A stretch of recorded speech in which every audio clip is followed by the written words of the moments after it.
Et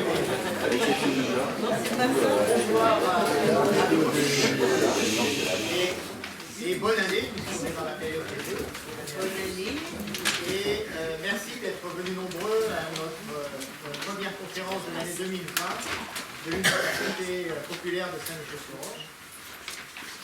Nous sommes particulièrement heureux d'accueillir ce soir, pour vous présenter une conférence qui nous tient particulièrement à cœur. En effet, dans le contexte actuel de méfiance vis-à-vis des agriculteurs, à cause des produits chimiques qu'ils utilisent abondamment, alors qu'ils se ruinent eux-mêmes, pied à la gorge entre l'industrie des produits agricoles et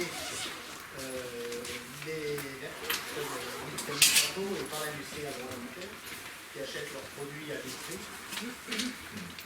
Et puis nous, consommateurs, voulons pouvoir consommer sainement avec des produits locaux de préférence, circuits courts et dont on connaît bien l'origine. Et bien le projet Sésame apporte une solution innovante à cette problématique. Et c'est ce que vont nous présenter nos orateurs. Donc Étienne Montelli, qui est le directeur du projet. Et Thierry Royer, vice-président. Royer, oh désolé. C'est pas grave, vous l'avez donc. Ah bah oui, parce que effectivement il y en a qui c'est la même orthographe pour prononcer de manière de Thierry Royer, vice-président délégué de Cœur d'Essonne Agglomération, chargé de l'agriculture et des espaces naturels. Et donc je leur laisse la parole maintenant. Bonsoir à tous. Donc, on va parler ce soir à deux voix. Alors, moi, je ferai plutôt la voix qui répondra aux questions plus politiques et Étienne aux questions plus techniques. Parce que si on fait l'inverse, je vais vite être perdu. Donc, ce projet va participer pour nous, Cœur d'Essonniens, à la transition écologique. Donc, bon, on est tous conscients qu'il fallait changer des choses. Alors, sur ce projet, nous avons souhaité travailler en parfaite collaboration avec tout le monde. Alors, aujourd'hui, on a le projet TIGA qui nous apporte, on a été sélectionné, donc on est très content. Mais si je reviens 2 ou 3 ans auparavant, on a eu de nombreuses réunions et il était hors de question, enfin politiquement pour moi, que les agriculteurs ne soient pas partants dans ce projet, parce que il faut reconnaître qu'il y a un peu de bashing sur les agriculteurs, mais il faut reconnaître qu'on leur a demandé aussi beaucoup, parce qu'on leur a demandé de nourrir toute une population, on leur a demandé beaucoup de rendement, donc c'est aussi nous, quelque part, nos politiques, qui les ont emmenés dans cet endroit-là où on a mis beaucoup d'engrais et on a beaucoup abîmé la terre. Mais aujourd'hui, pour en avoir rencontré beaucoup, je peux vous dire que bon, ça a été lent, ça n'a pas été facile, il y a des réunions qui se sont terminées de manière houleuse, mais aujourd'hui, on a trouvé un terrain où on s'aperçoit, et ils s'aperçoivent aussi, qu'ils ont tout à gagner de ce partenariat et de cette nouvelle production, puisque de toute façon, s'ils ne la font pas, je crois qu'ils ne vendront plus leur production. Donc, si on veut parler de Sésame, donc c'est le projet porté par Cœur d'Essonne Agglomération. C'est un projet qui à la base, qui est sur la base au début, puisque c'était les 75 hectares de la base aérienne qui avait été dédiée à l'agriculture biologique. Donc dans le temps, ce projet a avancé un peu et on l'a voulu, les 21 communes de l'agglomération l'ont voulu beaucoup plus imposant qu'il ne l'était au départ, puisqu'on a voulu que ce projet soit présent dans les 21 communes de l'agglomération. Alors certaines communes accueilleront des espaces plus grands, puisqu'on a les communes du Sud qui sont plus rurales, et donc, mais en tant que vice-président, j'ai demandé à tous les maires, notamment dans les communes du Nord, de chercher même des petites surfaces de 5000, de 3000, de 2000 m² qui peuvent se développer en ville, afin que toute la population puissent s'approprier ce projet. Donc, mais je vais déjà être trop bavard. Donc on a l'intention de faire 21 fermes. Donc une ferme par commune. Alors quand on dit 21 fermes, hein, ce n'est pas des fermes de 200 hectares. Ça sera 21 fermes, il y en a qui feront peut-être des poules, d'autres du maraîchage. Voilà, c'est un peu l'idée, c'est d'être toute une population portée sur un projet global. Et c'est pas si souvent qu'on a tout le monde qui se met derrière un projet, les jeunes, les plus anciens, parce qu'on s'aperçoit qu'aujourd'hui c'est une volonté aussi beaucoup chez les jeunes d'aller vers cette nourriture plus saine, plus appropriée, et donc c'est intéressant. Donc nous avons une ambition, c'est le local et le bio. Alors le local, c'est pas si facile que ça, parce que pour le local, il faut trouver des terres, il faut aussi avoir des terres des agriculteurs qui acceptent la transition, parce que pour eux, c'est pas facile non plus, parce on va les aider aussi pour qu'ils ne perdent pas trop d'argent, hein, puisque de temps en temps, la transition, elle n'est pas si facile que ça, quand vous êtes dans une grande culture et qu'on vous demande de baisser les rendements. Et donc la proximité, alors ça c'est très très important pour nous, c'est-à-dire qu'on puisse avoir les carottes, qu'on puisse avoir les pommes de terre du coin. Donc ça sera pas aussi non plus... disons que dans nos réflexions, on pense ça assez facile à réaliser, mais quand on se penche et quand on regarde sur le terrain avec tous les partenaires, ça sera un vrai travail. Donc le modèle est un peu innovant, innovant si on veut dire, parce qu'en fait on va sur la polyculture, on va sur l'élevage, en fait, moi j'ai toujours dit qu'on retrouvait des fermes d'il y a 100 ans où il y avait tout dans la ferme, il y avait les poulets, les vaches, et en fait on n'a rien innové du tout, mais en fait on essaie de remettre un système du bon sens, et ce qui m'apparaît déjà assez innovant de retrouver un peu de bon sens actuellement. Donc nos objectifs, alors là ils sont très ambitieux, mais bon, il vaut mieux avoir des objectifs ambitieux, de produire 10% de la consommation locale en agriculture biologique, donc 10% de la consommation locale pour 200 000 habitants, vous imaginez que ça fait quand même, ça ne va pas nourrir tout le monde, hein. Et 50% d'approvisionnement de la restauration collective. Alors quand on dit collective, c'est pas que les écoles, c'est aussi les EHPAD. Voilà. Donc on va accompagner les dynamiques pour enclencher cette production. Donc en créant des fermes, vous voyez les objectifs en 2019, 7 fermes, en 2024, 33 et en 2029, on arrive à 100 fermes. Et 100 fermes, et ce modèle, on veut l'exporter, enfin, un peu style, si vous avez vu, si vous allez au Canada, vous pourrez qu'il y ait un modèle de ferme qui correspond un peu, et nous voulons exporter ce modèle sur la France entière, si on peut. Donc, pardon ? On voit rien. C'est dans le JDE.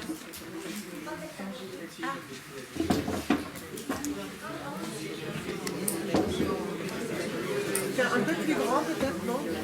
Mais on pourra remettre tout ça après, on va se dépêcher de faire l'expo et après on passe aux questions et on vous remettra les diapos en fonction des questions qu'il y aura. Ok? Parce qu'en fait, on n'est pas venu trop pour parler, on est venu aussi pour écouter et puis pour répondre à vos questions. Donc, bon, du champ à l'assiette, cette diapo elle s'explique toute seule. Hein. Vous avez, on va partir du foncier, puis on va arriver au consommateur en passant par la production, la transformation et la distribution. Mais ça, on va en parler un peu plus en diagonale. Donc, après, je te laisse la parole. Ouais. Merci Thierry. Thierry vous a rappelé un peu les ambitions initiales du projet. Alors effectivement, le PowerPoint n'est pas extrêmement lisible, mais le principe même du projet Sésame, c'est d'arriver à faire évoluer les choses sur l'agriculture, donc revenant sur la proximité, en revenant sur les besoins des habitants, en revenant aussi sur l'environnement. Voilà, c'est les 3 objectifs aujourd'hui qu'on se fixe. Et pour cela, en fait, on a commencé à développer une première ferme un peu pilote sur la base. Voilà, donc je vais la présenter juste après. On va faire un zoom sur cette ferme-là parce qu'elle est intéressante, parce que c'est le Cœur d'Essonne qui a l'initiative. Elle développe un certain nombre d'innovations. Mais en fait, le projet Sésame va beaucoup plus loin qu'une seule ferme, parce qu'une ferme de 75 hectares, même si c'est 75 hectares, ça ne va pas nourrir beaucoup de monde. Et donc l'objectif, c'est de dire comment est-ce que, dans le cadre de Sésame, on peut développer les fermes sur tout le territoire. Et en travaillant sur ce sujet-là, on s'est vite rendu compte, alors ça peut sembler une évidence, hein, d'autres territoires le font, mais on s'est rendu compte que développer des fermes, c'est pas suffisant, parce que déjà pour développer des fermes, il faut trouver le foncier. Donc on a commencé à travailler sur le foncier avec des partenaires institutionnels, la SAFER, avec les communes, etc.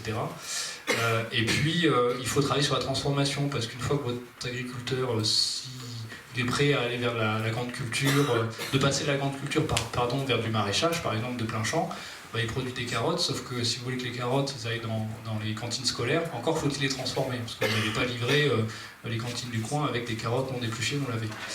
Et donc on a commencé à travailler sur la transformation. À partir de là, on a continué à remonter toute la chaîne de valeur. On est arrivé jusqu'à la distribution, c'est-à-dire comment faire en sorte que les produits qui sont produits sur le territoire par nos agriculteurs, transformés sur le territoire ou dans les alentours, puissent être vendus sur le territoire. Donc il faut aussi qu'il y ait des réseaux de distribution qui fonctionnent bien, parce qu'aujourd'hui les réseaux de distribution, c'est essentiellement soit les grandes surfaces, soit éventuellement Rungis pour les professionnels, mais on n'a plus, ou soit des AMAP pour les personnes les plus investies, mais c'est aussi arriver à recréer des réseaux de proximité avec nos commerces locaux pour arriver jusqu'au consommateur.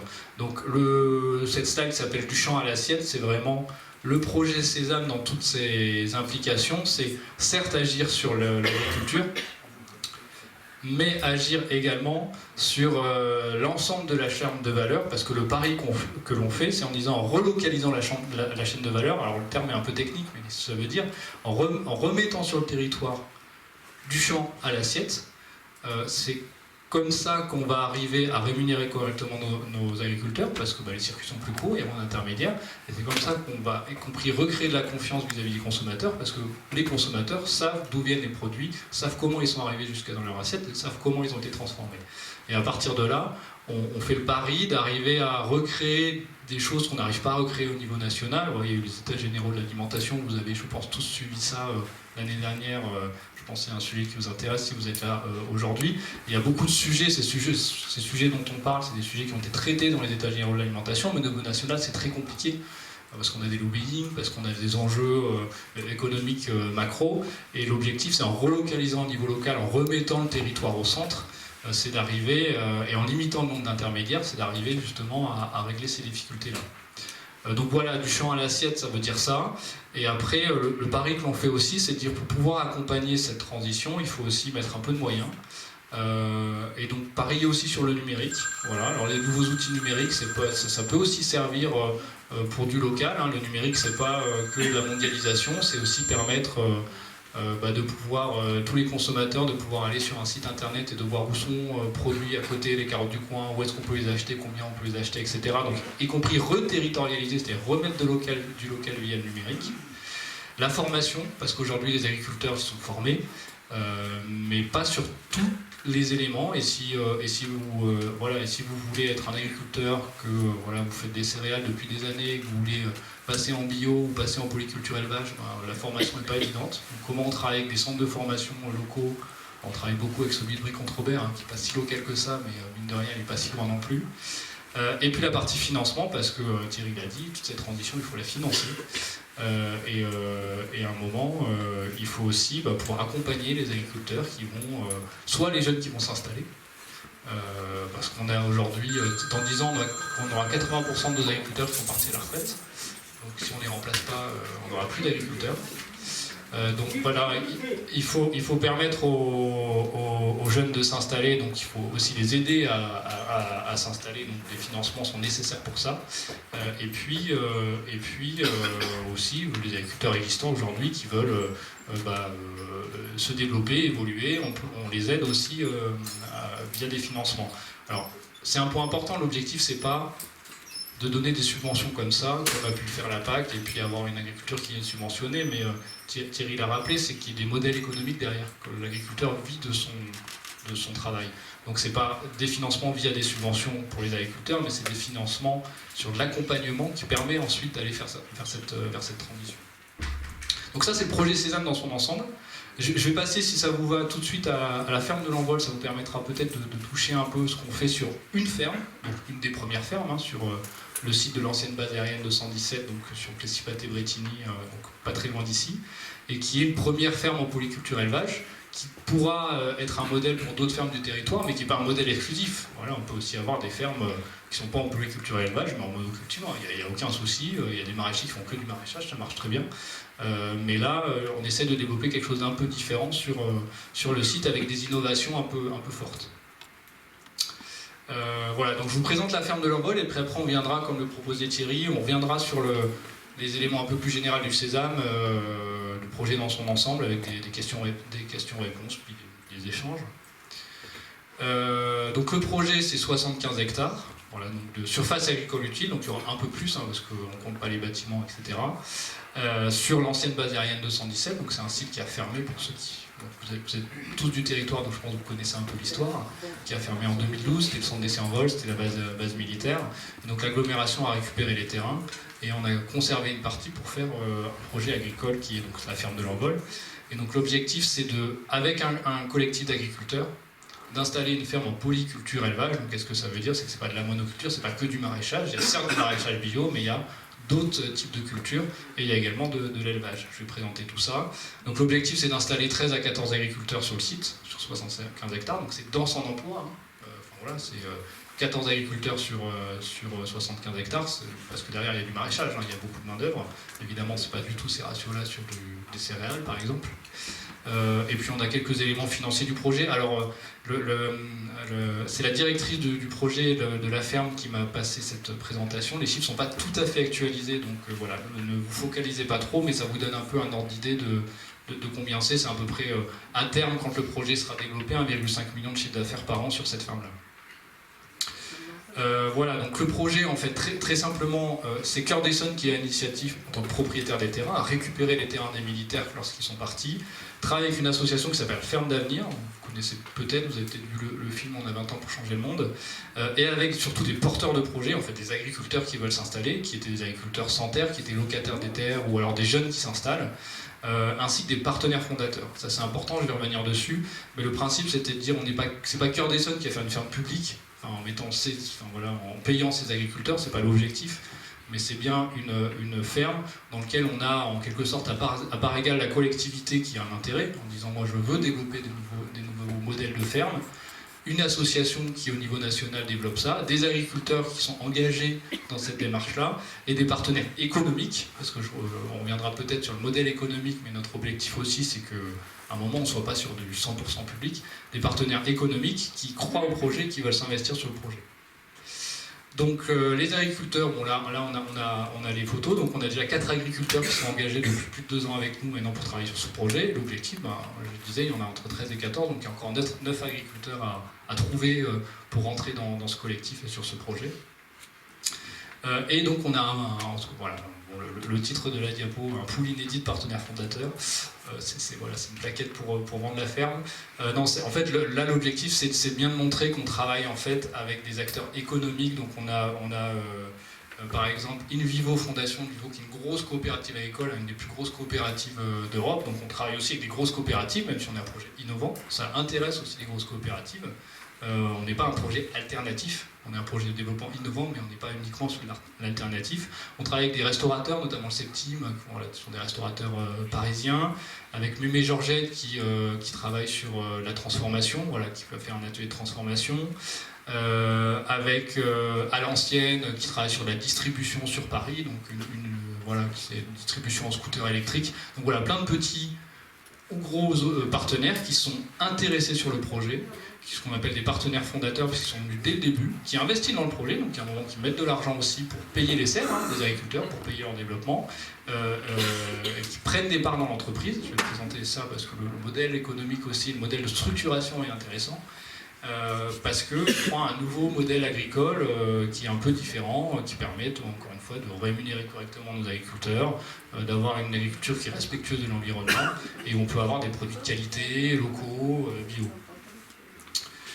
Donc le projet en lui-même, donc là vous avez un petit schéma, comme vous ne voyez probablement pas, je vais vous expliquer comment ça marche. En fait, le principe de la polyculture élevage, c'est de dire qu'on a du maraîchage. Donc là, les chiffres d'ailleurs, une quinzaine d'hectares de maraîchage, je pense que c'est pas tout à fait à l'échelle, mais on a une partie de maraîchage qui n'est pas la majorité du projet. Hein. Sur les 75 hectares, on n'a qu'une partie de maraîchage qui va permettre donc, de faire des produits maraîchers, hein, carottes, tomates, pommes de terre, etc. Dont des parties en serre, dont des parties de plein champ. On va avoir des pâturages pour pouvoir avoir de l'élevage. Donc voilà, pour avoir. Alors, ils hésitent encore entre vaches et chèvres. Je pense que ce sera plutôt des vaches pour pouvoir avoir une fromagerie, donc pour pouvoir produire du lait et pour pouvoir produire du fromage. Et puis on a le reste qui est en gros des céréales qui permet notamment de nourrir les bêtes, de faire de la pâture et d'installer un paysan boulanger. Donc c'est là, en fait c'est ça la logique vraiment de polyculture élevage, c'est que ça va pouvoir produire des produits maraîchers, du pain avec des céréales et du lait et du fromage. Et pourquoi on est parti sur ce projet de polyculture élevage? Alors les agriculteurs ne sont pas là aujourd'hui, ils le présenteraient beaucoup mieux que moi. C'est pour deux raisons. Déjà, la première raison, c'est pour pouvoir garder la valeur sur la transformation. C'est-à-dire qu'aujourd'hui, si vous vendez que du céréal, vous êtes extrêmement dépendant des marchés mondiaux et vous êtes obligé d'avoir un minimum 400 hectares de surface si vous voulez vivre, et puis il faut aller toucher la PAC, etc. Si vous êtes par contre un paysan boulanger, vous cultivez vos propres céréales pour faire du pain, vous vendez votre pain et donc vous arrivez à vous rémunérer non pas sur la culture de céréales, mais sur la vente du pain qui est la production du pain que vous arrivez à faire avec vos propres céréales. Donc le fait de garder la valeur ajoutée dans la transformation sur le site, ça permet d'avoir un modèle économique viable pour le paysan boulanger. C'est la même chose pour le lait, pour le fromage, etc. Donc ça c'est le premier intérêt de faire le polyculture élevage sur site.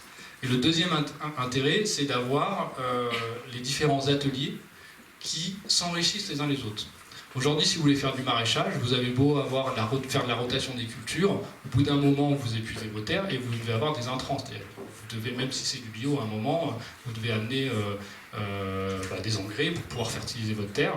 Et le principe, c'est de dire, aujourd'hui, si on fait venir de l'élevage sur site, on va avoir de l'engrais naturel qui va être produit, on va pouvoir faire de la rotation entre les prairies, entre les céréales, entre le maraîchage, et on va avoir comme ça tous les ateliers qui vont être en synergie les uns les autres, dans une logique d'agroécologie. Alors certains parleraient de permaculture, on peut faire des débats là-dessus, je ne suis pas du tout spécialiste.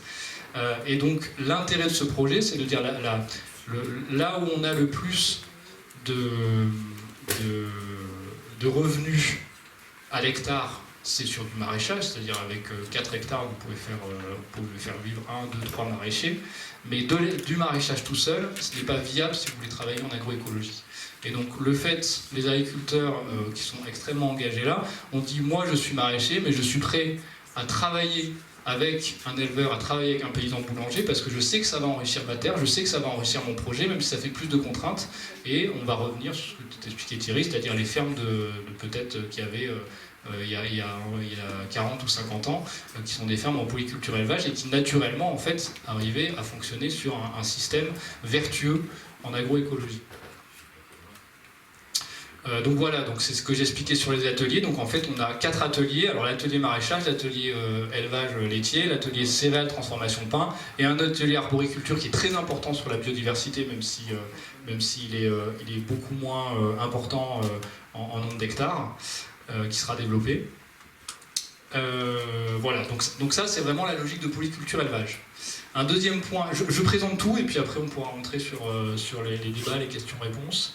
Le deuxième point important, c'est les canaux de distribution. C'est-à-dire qu'on voulait aussi travailler sur différents modes de distribution. Aujourd'hui, les agriculteurs qui sont investis dans ce projet, ils vendent en AMAP. Pourquoi la MAP? Je pense que vous connaissez. L'avantage, c'est que ça permet d'avoir une relation directe au consommateur, et donc une relation de confiance, de partenariat. Ça permet d'avoir un lissage sur l'année des revenus des agriculteurs vis-à-vis de leur production, c'est-à-dire si une année, l'année est mauvaise, le producteur va faire moins de paniers, enfin les paniers seront plus petits mais seront quand même achetés par les Amapiens parce qu'il y a une forme de solidarité. Et puis si l'année suivante, c'est une bonne année, il y a plus de production, bah, tant mieux pour les Amapiens, voilà. Donc ça permet d'avoir un revenu correct pour les agriculteurs et fixe. Et le troisième avantage, c'est que ça permet aussi, en quelque sorte, de faire des avances de trésorerie parce que l'agriculteur, il sait que derrière, il pourra vendre tant de paniers dans l'année. Donc c'est un système qui est extrêmement intéressant, mais qui, d'après nous, ne touche qu'une partie de la population, parce que pour aller chercher ces paniers en AMAP, il faut être quand même relativement engagé, quoi. C'est-à-dire que il faut le vouloir. Je pense qu'il y a quand même beaucoup de gens qui, aujourd'hui, vont acheter encore dans le supermarché, parce que l'AMAP, c'est compliqué, on ne sait pas ce qu'on va avoir comme produit, on ne sait pas où on va les chercher, ou alors il y a des files d'attente de plusieurs années. Donc le principe, c'est de dire, on va garder le système AMAP, c'est-à-dire que on va avoir des personnes qui vont investir qui vont acheter les produits, qui vont prépayer la production, qui vont garantir un prix quelle que soit la production, et qui vont être dans une relation de confiance vis-à-vis de l'agriculteur. Donc le même système, sauf qu'au lieu d'avoir des Amapiens, on va avoir des acteurs économiques classiques. Donc on va avoir des acteurs de la grande distribution, on va avoir des restaurateurs, tous les acteurs dont je vais présenter tout à l'heure. Et donc l'objectif, c'est de pouvoir, sur ce modèle de confiance-là, pouvoir vendre à la restauration collective, pouvoir vendre en AMAP, classique, parce qu'il y a des Amapiens qui sont là, pouvoir vendre en point de vente à la ferme, et pouvoir vendre, y compris à des transformateurs qui vendront après la grande distribution. C'est-à-dire qu'on puisse aussi avoir des produits dans Casino, Carrefour, etc., où on sait que derrière, il y a ce même relation de confiance et ce même investissement des partenaires qui vendent les produits vis-à-vis des agriculteurs. Donc ça, c'était un point très important. Ça a fait beaucoup de débats d'ailleurs. Il y a des gens qui ont pu dire mais non, voilà, c'est une ferme extrêmement innovante, il faut que les produits soient uniquement en vente directe ou en AMAP. Le choix qu'on a fait, c'est que ça puisse aussi se retrouver dans des supermarchés, quoi. Même si les supermarchés sont certes en général moins engagés. Là, l'objectif, c'est qu'on ait un intermédiaire qui s'appelle Mémé Georgette qui va transformer les produits et qui va s'assurer, donc qui va garantir lui le prix aux agriculteurs et qui va ensuite s'assurer que ces produits se retrouvent dans les supermarchés. Alors sur des volumes très petits, pour un supermarché, on va être sur des très petits volumes, mais c'est important sur l'innovation du projet pour démontrer aussi que même en grande surface, on peut aussi arriver à avoir des modèles de distribution qui sont vertueux vis-à-vis des agriculteurs. L'engagement environnemental, bon, ça je pense pareil, les agriculteurs pourraient en parler beaucoup mieux que moi parce que ça fait depuis 20 ans qu'ils travaillent déjà en bio, en agroécologie. Donc, évidemment, tout sera en agriculture biologique. L'objectif, c'est d'aller plus loin, de faire du bio plus, en quelque sorte. Donc, en limitant l'utilisation des produits phytosanitaires. Donc là, c'est là où on a l'agroforesterie qui est intéressant, c'est-à-dire qu'en restaurant la biodiversité, on peut avoir aussi le système qui s'équilibre, c'est-à-dire on fait revenir les insectes prédateurs qui permettent de limiter les insectes qui détruisent les récoltes, etc. Diminuer l'apport en intrants, j'en ai parlé, notamment via la polyculture élevage. Participer à la préservation de l'agrobiodiversité, donc on a tout un plan de développement notamment de haies, d'un corridor écologique qui travaille sur des variétés anciennes, etc. Et puis on a tout un suivi scientifique qui est prévu dans Sésame, justement, dans le dispositif de suivi du projet sur les 100 fermes. Un point important aussi très rapide sur la gestion de l'eau, parce qu'on est sur un plateau agricole, donc avec des problématiques d'accès à l'eau. Et d'ailleurs, c'est aussi un point qui nous a fait basculer vers la polyculture élevage, parce qu'au début, on envisageait de faire un projet 100% maraîchage. Sauf que 75 hectares de maraîchage sur un plateau agricole, il en faut des fourrages dans la nappe. Et justement, on voulait éviter aussi avoir ces fourrages dans la nappe. Donc le système, déjà, c'est via l'agroécologie et via le modèle polyculture élevage, diminuer très fortement les besoins en eau. Donc entre le projet initial et le projet final, je crois que les agriculteurs ont diminué par 10 leurs besoins en eau. Et ensuite de travailler sur le projet d'aménagement dans son ensemble. Alors le débat aujourd'hui n'est pas sur la base aérienne de 117. Peut-être que certains voudront le mener, mais on n'est pas là, je pense, pour parler d'Amazon ou des autres projets. Mais ce qui est intéressant, c'est qu'on a justement essayé de travailler en synergie avec les projets d'aménagement voisins. C'est-à-dire qu'à un moment, on a des pistes aujourd'hui qui ne sont plus utilisées, mais qui sont enrobées. Donc à un moment, il y a l'eau qui ruisselle. On a des bâtiments à côté qui se construisent. C'est de récupérer ces eaux de pluie qui sont pas polluées parce que personne n'a roulé dessus, elles ne sont pas encore allées dans le réseau de collecte des eaux, pour ensuite, via un système un peu élaboré, pouvoir alimenter en eau le projet agricole. Et donc l'objectif, c'est qu'on ait 70% de la consommation du projet agricole qui soit assurée par des collectes d'eau de pluie, des pistes et puis des bâtiments environnants. Alors évidemment, en été c'est un peu moins parce que c'est le moment où il pleut le moins et où on a plus besoin d'eau, et en hiver c'est l'inverse. Mais en moyenne, l'objectif c'est qu'on ait 70% des besoins qui soient couverts. Hop là, ça a bugué. Deux petits points rapides, et puis après je vous laisserai, on repartira sur Sésame. Il y a un engagement qui est assez fort aussi sur la gestion du réseau de l'eau, j'en ai parlé, sur l'éco-construction. Donc là, voilà, les agriculteurs sont très investis, puis la directrice du projet également, la ferme d'avenir, sur utiliser des techniques de construction écologique et de matériaux locaux, donc tout ce qui est chambre, terre, bois. Voilà, donc il y a une archi spécialisée qui a été prise pour développer ces bâtiments. Et puis il y a un sujet formation, j'en parlais, donc c'est aussi dans notre système de formation qu'on veut mettre en place sur Sésame, c'est aussi qu'on puisse avoir des formations à la ferme, parce qu'à un moment aussi, pour pouvoir être formé, il faut pouvoir aller sur le terrain. Et d'ailleurs, dans une des personnes que je vous ai montré, une agricultrice du projet, elle est ce qu'on appelle en couveuse d'activité, c'est-à-dire qu'aujourd'hui elle est accueillie chez Eric, voilà, ça fait depuis 2 ans qu'elle est en formation continue en quelque sorte sur le maraîchage, et elle va pouvoir s'installer là dans le projet prochainement, en même temps que les autres. Voilà. Un point sur la structure juridique, je ne vais pas être long, l'objectif c'est pas des techniques, mais c'est important parce que derrière ça interroge aussi le modèle économique et le modèle que les agriculteurs ont à travailler ensemble. C'est-à-dire que traditionnellement, les agriculteurs, ils sont chefs d'exploitation, voilà, ils ont leur propre société, ils prennent les investissements, ils s'endettent sur 20-25 ans, éventuellement après ils passent à leurs enfants. Et d'ailleurs, c'est un modèle qui a beaucoup de problématiques parce que voilà, quand vous êtes jeune, vous pouvez vous endetter, bon pourquoi pas, et encore, s'endetter sur 30 ans pour faire une ferme, bon, faut le vouloir, mais quand vous êtes moins jeune, c'est beaucoup plus compliqué.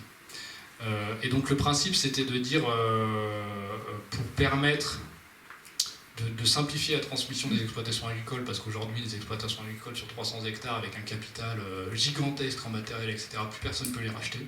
Avec un sol appauvri, mais par contre des centaines de milliers d'euros de tracteurs, personne ne peut les acheter.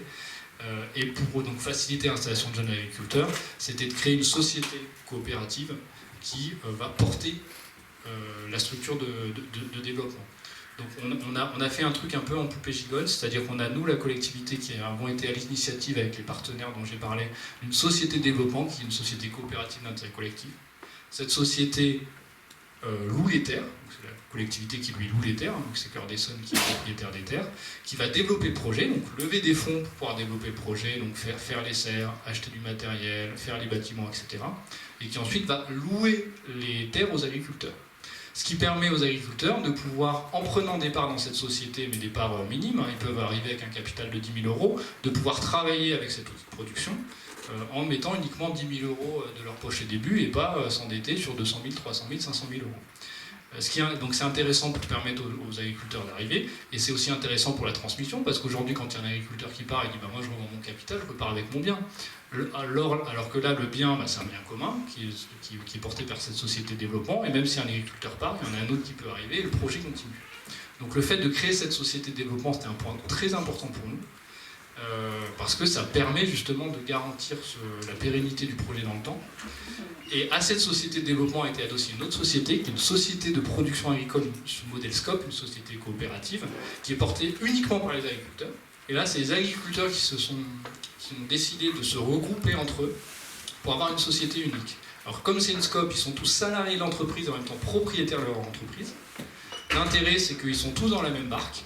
C'est-à-dire qu'à un moment, si le maraîchage, ce qui sera le cas, a plus de revenus que l'élevage, ils vont quand même décider de tous avoir la même rémunération, de se payer le même salaire, parce que dans une logique de polyculture élevage, comme on vous expliquait tout à l'heure, l'élevage sert aussi au maraîchage.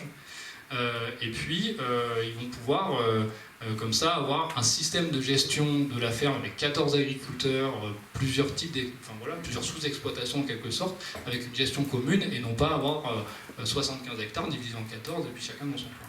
Donc ça aussi, c'est un point très fort qu'on souhaitait prendre les agriculteurs, parce qu'il y a un risque, c'est pas évident, faire porter ça sur un collectif, alors que c'est pas trop la tradition agricole, mais c'était aussi derrière un objectif de pouvoir garantir le fait que tous les agriculteurs, dès qu'ils arrivent, ils ont un salaire, voilà, parce que c'est la société qui le garantit, Alors, il faut qu'elle marche, on revient au modèle économique, mais tant qu'elle marche, derrière, tout le monde peut avoir son salaire.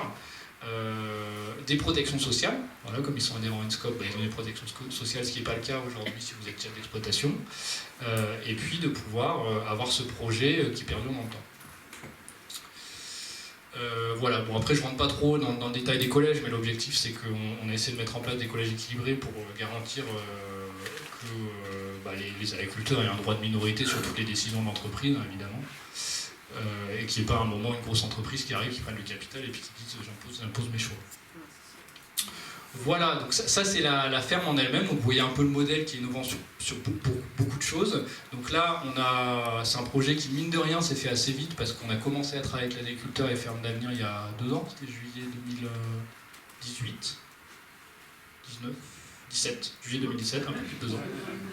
2 ans et demi, voilà, donc c'est pas si rapide que ça, mais ça prend du temps. Là, les serres sont en cours de construction. Voilà, si vous passez, on les voit pas trop depuis la route, mais voilà. Et l'objectif, c'est que les agriculteurs commencent à s'installer au printemps pour avoir les premières récoltes, donc plutôt à la fin, cet été et à l'automne, en sachant que c'est que le début, là, avec le maraîchage qui démarre, et après, justement, c'est de faire arriver l'élevage, le céréales, etc. Donc, on est sur un projet qui va se développer sur 4-5 ans, et puis avec un rythme de croisière qui arrivera justement sur cette période-là. Voilà pour la ferme de l'Envol, et donc je ne sais pas comment tu veux procéder Thierry, mais on peut peut-être, voilà, si vous souhaitez, aller aux questions, aux échanges, et puis peut-être qu'on reprendra les thèmes en fonction après la première salve de questions-réponses. Voilà, reprendre les thèmes plus sésame un peu plus large ensuite, c'est-à-dire je pense qu'on peut faire toute la soirée sur la ferme, mais ça peut être aussi intéressant de parler du reste. Ce que je disais du champ à l'assiette, c'est-à-dire aussi les sujets de transformation, de distribution, de consommation, enfin voilà, essayer d'élargir un peu, parce que c'est aussi comme ça qu'on va arriver à faire évoluer les choses, quoi. Je voulais juste dire qu'il me semble intéressant éventuellement pendant qu'on vient de avoir la présentation Ferme d'Avenir, de nous expliquer justement comment vous généralisez pour les objectifs que vous avez présentés en 5 minutes, comment vous dire justement dans ce modèle, sur cette première ferme, vous souhaitez le faire évoluer pour développer le projet Sésame dans son ensemble. Avant de passer aux questions. Alors, je répète la question pour ceux qui n'ont pas forcément entendu, c'est comment est-ce qu'on généralise ce modèle de première ferme de l'Envol sur le reste du territoire et dans le cadre du projet Sésame. La réponse est pas simple. Déjà, le premier élément de réponse, c'est de dire que c'est un modèle parmi d'autres. Aujourd'hui, on a 40 exploitants sur le territoire. Les agriculteurs, on ne va pas les mettre dehors et leur dire tiens, maintenant vous allez faire une ferme en polyculture élevage. C'est pas du tout ça le sens du projet. Le sens du projet, c'est d'accompagner tous les agriculteurs vers la transition. Et donc certains vont regarder à côté la ferme de l'Envol parce que l'objectif, c'est démontrer que ça marche, c'est-à-dire qu'on va mettre à disposition les données, les résultats, etc. Puis après, les gens, ils iront pas.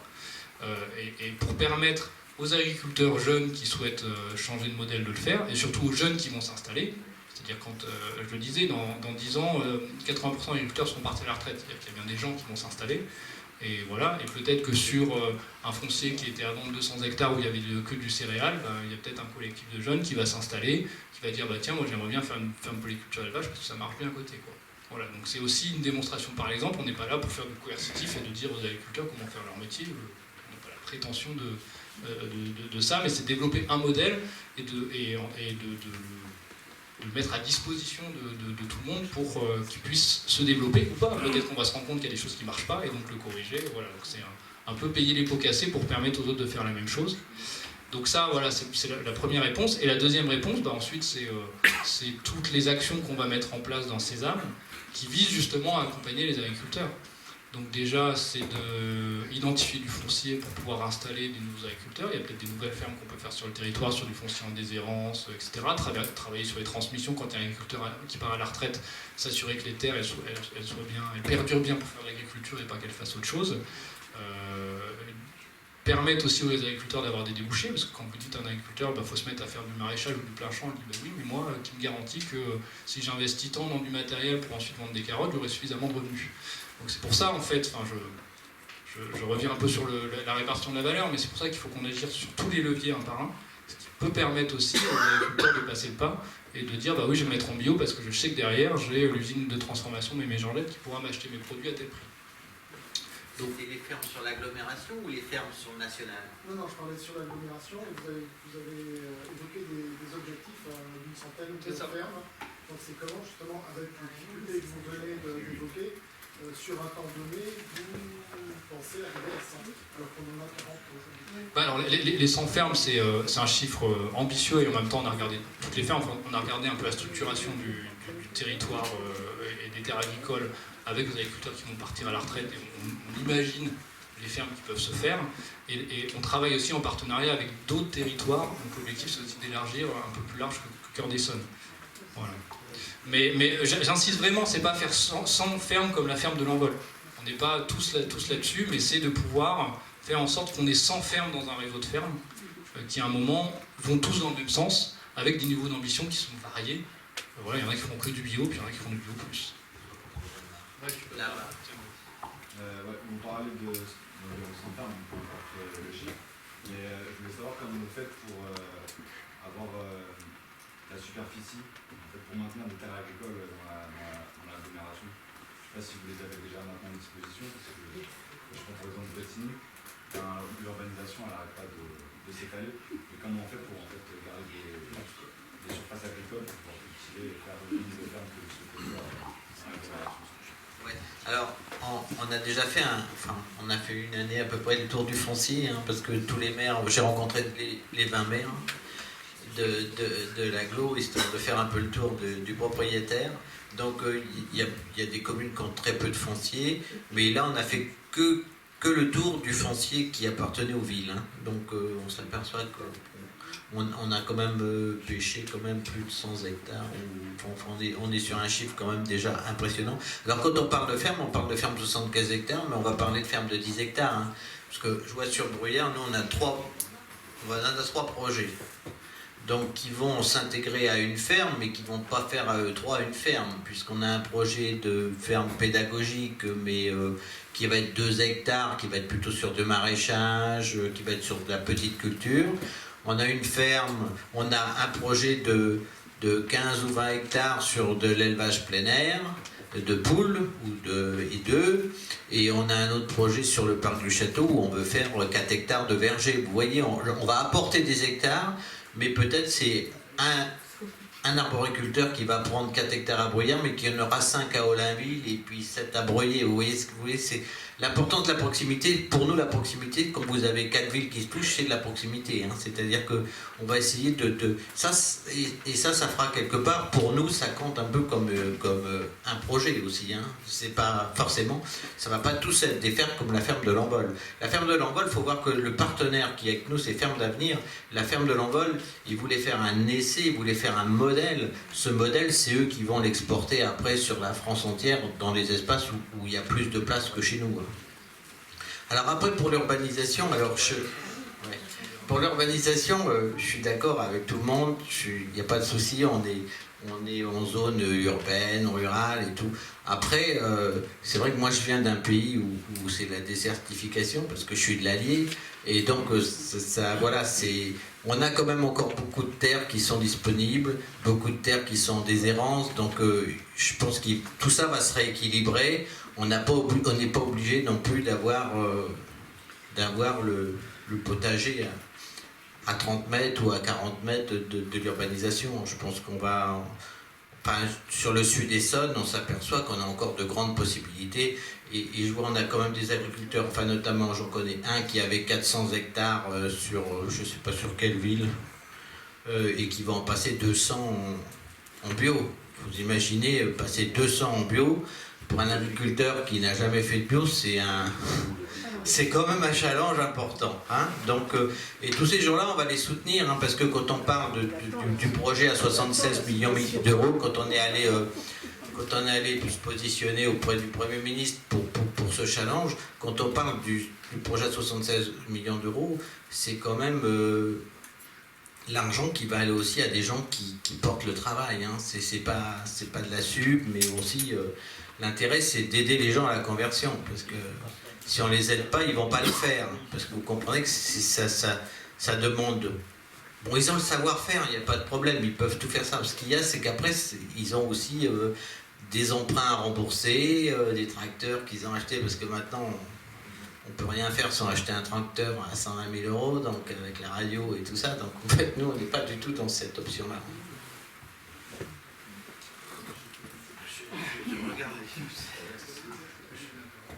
Je voudrais savoir quelles sont vos relations avec la Chambre d'agriculture. Est-ce que vous n'avez pas eu d'opposition? Chambre d'agriculture, SAFER, etc. Je vais aller très vite. J'ai pas eu d'opposition avec les affaires. J'ai eu un peu de tomates pourries au début avec la Chambre d'agriculture. Mais bon, c'est un travail de long terme. C'est-à-dire après un an et demi, quand on n'est pas... Enfin, je ne vais pas dire, c'est quand on a une certaine intelligence, on s'aperçoit que tout le monde a à y gagner. Donc il faut... Quand vous changez de modèle trop rapidement, il faut qu'il y ait ce petit temps de réflexion qui dit qu'est-ce qu'on va gagner, qu'est-ce qu'on va perdre. Et aujourd'hui, quand on voit la... Et c'est le consommateur qui fait ça aussi. Parce que le consommateur, il dit, moi je veux ça. Donc l'agriculteur, lui, c'est aussi quelqu'un qui vend des choses, donc il a tout intérêt à changer, et il l'a bien compris. Et quand l'agriculteur change, la Chambre d'agriculture suit. Hein, Allez-y. Oui, bonsoir. Moi, je voudrais parler de la ferme qui va s'installer sur la base aérienne. Elle va utiliser les terres qui étaient avant utilisées par l'INRA. Non. Non Il paraît. Non, parce que je me posais la question, moi ce que j'avais peur, c'est la question de la dépollution du site, parce que l'INRA utilise des produits, des machins. Si on utilise la ferme de l'envol, la biosure, c'est la question de la dépollution du site. Si les organismes ont des réponses. Alors, je vais répondre aux deux questions. La première question, c'est que l'INRA avait des terres plus au sud. Voilà. D'ailleurs, l'INRA part, donc on verra ce que donnera ces terres-là. Bon, il me reste un école, mais il y aura peut-être un projet qui sera développé. Les terres qu'on récupère, c'est des terres qui étaient gérées par les militaires et qui étaient temporairement dédiées à l'INRA, qui les cultivaient ou qui les faisaient cultiver par un agriculteur local. Donc ça revient à peu près au même. Donc la question, c'est vraiment la question de la pollution. Alors ça, c'est des choses qu'on a regardées dès le début, c'est-à-dire avant même d'être propriétaire des terrains en 2012. Les premières analyses de sol qu'avait fait l'armée, on en a fait derrière, et Ferme d'Avenir, on a encore refait derrière. C'était de regarder deux choses. Déjà, si les terres n'étaient pas polluées, donc pollution chimique. Donc là-dessus, on a de la chance qu'il n'y a aucune pollution chimique. Le deuxième sujet, c'est donc métaux lourds, etc. dans ces terres de très bonne qualité. Le deuxième sujet, c'est la pollution pyrotechnique, c'est-à-dire c'est une ancienne base militaire, elle était bombardée pendant la Seconde Guerre mondiale, donc il y a potentiellement des bombes dans le sous-sol. Donc ça, par contre, c'est un vrai sujet, parce que nous, Cœur d'Essonne, on dépollue, donc ça coûte très cher, mais il faut qu'on s'assure qu'il n'y ait plus d'engins, de bombes non explosées dans le sous-sol. Alors il y en a très peu, mais il faut quand même qu'on s'en assure. Donc ça nécessite de faire des grosses campagnes de mesures, et puis si on voit un écho magnétique, il faut les creuser, puis vérifier si c'est une brouette ou une bombe, hein, en gros. Donc ça, c'est une contrainte, y compris financière sur le projet, donc, que les agriculteurs ne pourraient pas prendre, donc ça nécessite d'avoir une structuration derrière.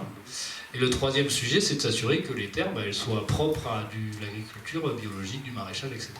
Donc là, on a de la chance, c'est que les terres sont de très bonne qualité, ça fait partie des meilleures terres d'Europe, hein, clairement. De toute façon, c'est les terres du bassin parisien. Et par ailleurs, la chance qu'on a, c'est qu'on avait travaillé très tôt avec les militaires voilà, pour s'assurer qu'elles puissent être converties tout de suite en bio. C'est-à-dire qu'il y a un agriculteur qui a conservé la culture des terres, mais en pratique bio, c'est-à-dire en fait il avait fait de la prairie hein, pendant plusieurs années, ce qui fait que quand les agriculteurs vont arriver là, ils peuvent déjà justifier que pendant plus de 4 ans, les terres n'ont pas été cultivées avec des intrants chimiques, et donc ils peuvent directement avoir la labellisation bio, ce qui est important enfin, pour les agriculteurs. Excusez-moi, moi je me permets de dire ça parce que Oui. je m'étonnais un petit peu parce que j'ai travaillé sur le site. Oui. Et les odeurs qu'on sentait, c'était pas du fumier classique. Enfin, c'était des odeurs préparées. Donc moi, vous me dites que la terre utilisée par l'INRA n'était pas polluée. En tout cas, les mesures qu'on a fait sur le site, je vous assure qu'elles sont de très bonne qualité, pas polluées. De toute façon, l'objectif, alors tout n'est pas encore prêt, mais d'ailleurs on en parlait avec Maria, qui est peut-être encore dans la collecte de la com.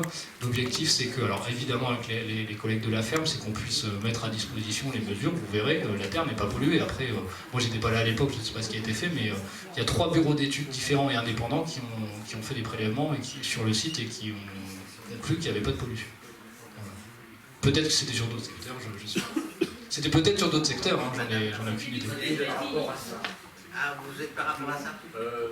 Quand le décipitateur a récupéré une partie de ses terres, par rapport aux histoires de l'INRA, la position de l'INRA était de conserver quand même la possibilité d'épandre les déjections sur toutes les terres. Et je pense que c'est par rapport aux déjections animales que peut venir le problème, évoque madame.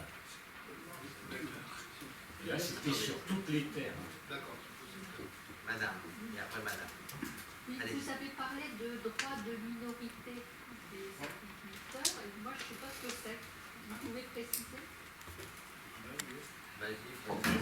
En fait, le principe, j'expliquais qu'on avait une double structure. C'est-à-dire qu'on a les agriculteurs qui sont réunis au sein de leur propre société pour faire l'exploitation, et on a une société au-dessus chapeau qui loue, enfin qui gère les terres et qui fait les investissements. Et dans cette société, il y a Cœur d'Essonne, il y a des restaurateurs, il y a des membres de la grande distribution, etc. Et donc, le risque qu'on pouvait avoir, c'est de dire qu'à un moment, il y ait que ça marche, oui, que ça marche ou que ça marche pas, mais qu'il y ait quelqu'un qui souhaite imposer les décisions. Je prends un exemple, le pire caricatural, il y a Nestlé, voire même un fonds d'investissement chinois qui arrive, rachète les parts, puis après ils disent aux agriculteurs, mais moi le bio c'est pas assez rentable, vous passez tout en conventionnel. Donc pour éviter ça, on a mis en place une société spécifique, une société coopérative d'intérêt collectif. Ça signifie que les droits de vote ne sont pas liés à la propriété des parts. C'est-à-dire qu'un agriculteur qui a une part à 100 €, il a le même droit de vote que la collectivité ou un investisseur qui a mis 100 000 €. Donc c'est important pour les investisseurs. Enfin, voilà, vous voyez aussi le part que prend l'investisseur, il met 100 000 € et pourtant il a le même droit de vote que l'agriculteur qui met 100 €. Et par ailleurs, on a mis en place des collèges, parce qu'il y a des collèges de bois, pour s'assurer que pour toutes les décisions importantes, le collectif d'agriculteurs puisse bloquer. C'est-à-dire que c'est un moment où il y a tout le monde qui dit on arrête de faire du bio, le collectif d'agriculteurs veut dire non, on continue à faire du bio. Voilà, c'est ça le droit de minorité, c'est-à-dire qu'avec cette minorité de blocage, il peut bloquer les décisions les plus importantes.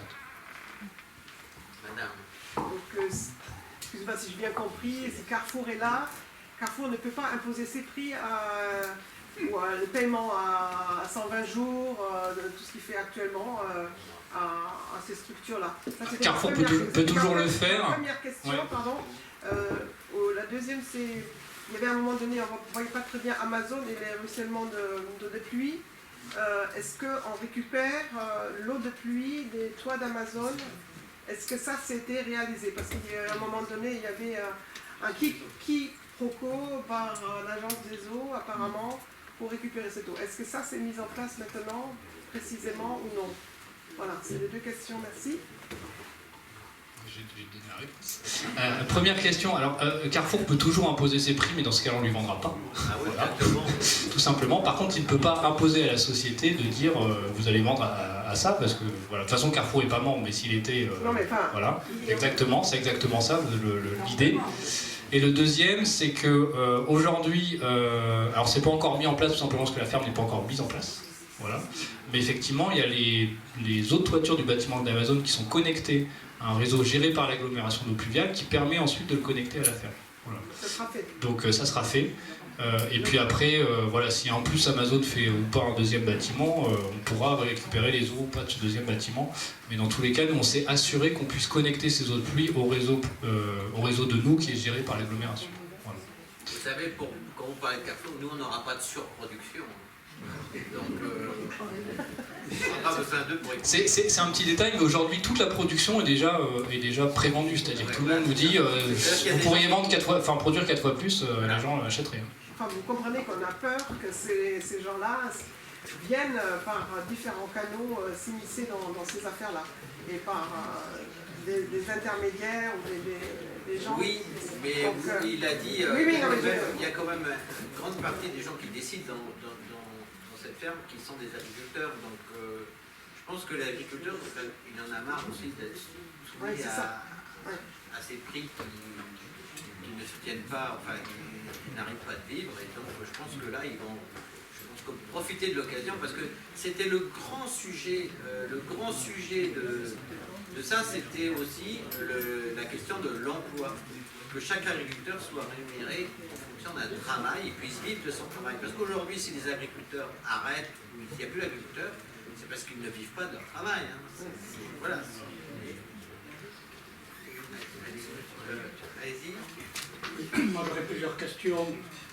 il en fait qu'une, entre autres, quand j'entends parler de polyculture, quand je pense aux fermes de nos grands-mères, c'est la poule qui va aussi dans le champ où il y a la vache, mais si j'ai bien compris, là, ce sont des parties tout à fait séparées, mais c'est pas sur ça que je voudrais venir, c'est sur un mot que vous venez de dire, c'est-à-dire que déjà donc c'est positionné pour la suite de Sésame, une personne dont on connaît quasiment tous le nom, qui a 200 hectares, qui va passer en bio, c'est-à-dire que lui va récolter l'ensemble des subventions. Est-ce qu'on ne s'oriente pas petit à petit vers, parmi les maraîchers qui veulent faire des transitions sur, pas les maraîchers, mais les agriculteurs qui veulent faire des transitions sur les gros agriculteurs, c'est-à-dire cette agriculture industrielle dont on voit petit à petit qu'elle prend le pas sur cette petite agriculture de proximité avec ces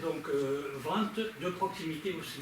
Est-ce que là, dans ce modèle qui commence à se développer avec déjà un agriculteur qui prend 200 hectares, c'est-à-dire au moins 20 AMAP ou 40 AMAP, si on parle en termes d'AMAP, est-ce qu'on ne s'oriente pas vers un découpage de gens qui vont faire de la bio, mais de la bio de type industriel, c'est-à-dire qui va passer encore par des grands circuits de distribution biologique et non pas un circuit de distribution locale. C'est ça un peu, dans ce que vous venez de dire, qui m'a un peu frappé.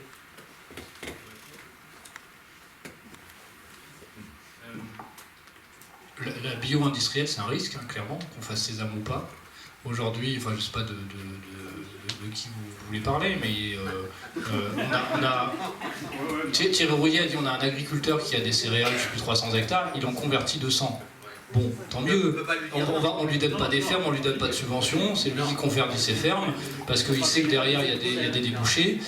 Donc, nous, c'est d'accompagner vers effectivement un modèle peut-être plus local. Après, il y a des agriculteurs qui continueront à vendre du bio intensif, du bio international, pour vendre sur les marchés. Hein. C'est un fait. Hein. Mais c'est la liaison, si vous voulez, grosse industrie et locale. C'est-à-dire la grosse industrie, c'est aussi un marché qui va être plus national ou international. Et je pense que un des gros enjeux est aussi d'avoir une... On vous oriente, vous avez des professionnels qui vous accompagnent dans des projets d'installation. Donc on est en lien avec eux. Donc c'est géré par la Chambre, la SAFER, etc. Enfin tout le monde agricole, les représentants. Il est où ce point ? Il y en a partout des points accueil installation. Voilà. Parce que, alors, je crois qu'un physique, je ne sais pas où ils sont, mais il y en a un. Alors, il y en a un sur Étampes, mais après vous avez les plateformes internet ou au téléphone.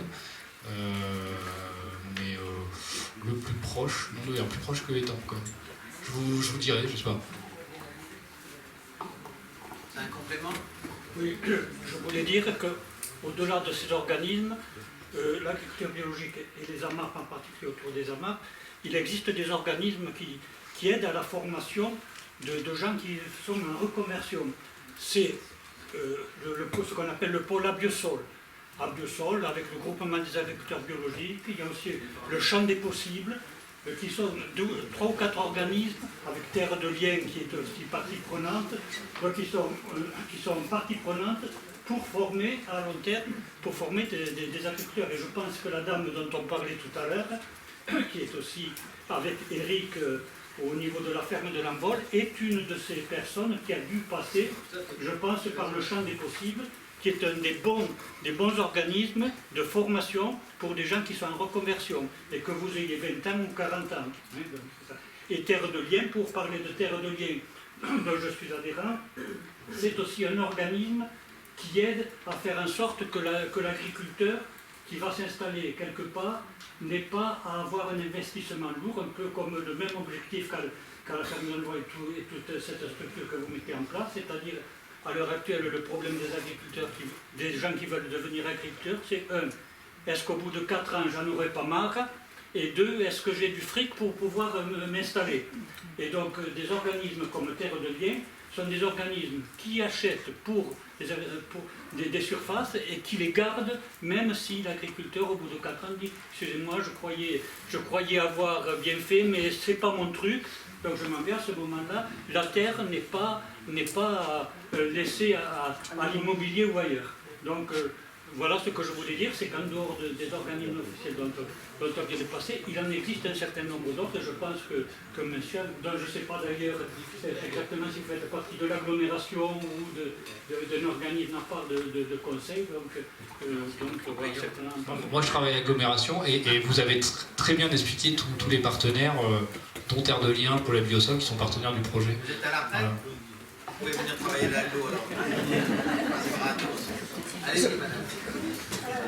Moi, c'était pour abonder dans l'intervention précédente à propos du moyen d'informer. Je pense que les petites fermes dans les intimes villes, c'est vraiment quelque chose d'important.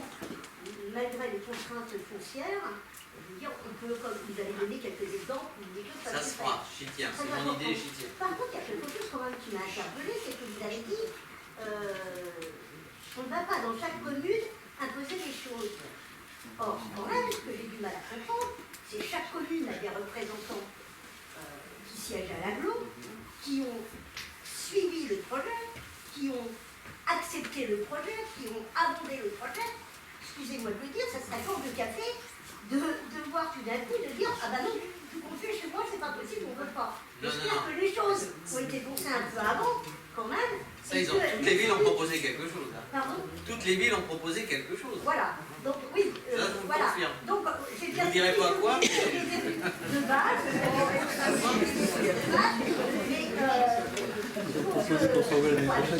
ah non, non, pas l'électorat. Il faut absolument que ces petits projets locaux qui vont être très importants au niveau pédagogique et tout ça voient le jour et que nous, habitants des communes, on fasse pression pour qu'ils s'y voient effectivement le jour. Et surtout qu'il y ait une cohérence entre la parole de l'élu qui est à l'agglo et les actions qu'ils mènent sur leur terrain, même si c'est sur un tout petit dossier, mais au moins ça prouverait quand même la bonne intention par rapport à la vision complète sur ce projet qui nous paraît voilà, très intéressant et effectivement innovateur. Est-ce que vous pourriez nous dire juste 2-3 phrases sur le rôle de ferme d'avenir qui est très impliquée dans la ferme d'Envol et est-ce qu'elle sera impliquée aussi dans les autres créations ou est-ce que c'était juste ponctuel voilà, merci. Ferme d'avenir, donc c'est une association nationale qui est assez récente, hein, qui a travaillé sur des premiers modèles de ferme, notamment à côté de Tours, voilà, et avec qui on travaille maintenant depuis 2 ans et demi, et qui est associé aussi au groupe SOS, qui est un groupe d'économie sociale et solidaire, qui est important parce que ça donne aussi du poids et de la structuration. Et donc effectivement, Ferme d'avenir, c'est très investi sur le projet parce que dès le début a mis des moyens humains, donc avec son propre argent pour développer la ferme de l'Envol. En partenariat avec nous les agriculteurs, et donc c'est fortement investi sur ce projet-là et continue à s'investir sur le projet de la ferme de l'Envol. Après, sur le projet Sésame, Ferme d'avenir intervient sur deux autres volets. Le volet un peu ce que je peux traiter d'agroécologie, c'est-à-dire comment faire en sorte d'inciter les agriculteurs, d'aider les agriculteurs et développer des fermes qui soient plus vertueuses en matière d'environnement. Voilà. Donc sur tout un volet qu'on appelle comptabilité triple capital. Alors là pour le coup ça devient très technique, mais c'est de pouvoir avoir un système qui permet de valoriser dans une ferme toutes les externalités positives. C'est-à-dire quand un agriculteur il plante des haies, aujourd'hui c'est pas valorisé, alors tant mieux s'il le fait, mais c'est de pouvoir aussi valoriser ça. Donc c'est d'avoir un système, alors on commence à travailler avec des chercheurs, hein, puis après on espère passer à la phase opérationnelle. Donc là on travaille avec des chercheurs d'AgroParisTech, mais de pouvoir valoriser les innovations sociales, les innovations environnementales et les innovations économiques dans le développement des fermes. Donc Ferme d'avenir travaille avec nous là-dessus. Et le deuxième point sur lequel il travaille, c'est sur la formation, sur un système qui s'appelle le compagnonnage, où en fait, notamment avec des réfugiés statutaires, mais pas que, c'est de prendre donc, des personnes qui veulent se mettre à faire du maraîchage biologique et de les accompagner sur des fermes avec des agriculteurs qui sont prêts à les accueillir pour aller voir différents modes de pratique culturelle sur le territoire français et justement pouvoir s'enrichir et avoir une forme de formation continue par la suite. Voilà, donc ils sont sur ces deux actions-là, l'action agroécologie et puis l'action formation. Et puis plus largement, ils participent au développement du projet et puis à son essaimage, hein, parce qu'on est au tout début, peut-être des choses Je vois qu'il y a beaucoup d'attentes, donc ça me fait un peu stresser aussi. Il faut vraiment qu'on y arrive. Voilà, aussi, c'est de vérifier avec nous que ça va dans le bon sens avec les indicateurs. Et puis à un moment, comme aussi une association nationale, ils travaillent avec plein d'autres territoires sur la télévision nationale, de voir comment ça peut se développer sur d'autres territoires. Et à l'inverse, comment des expérimentations sur d'autres territoires français peuvent aussi nous enrichir, parce que il y a plein de choses qu'on fait là qui se font déjà sur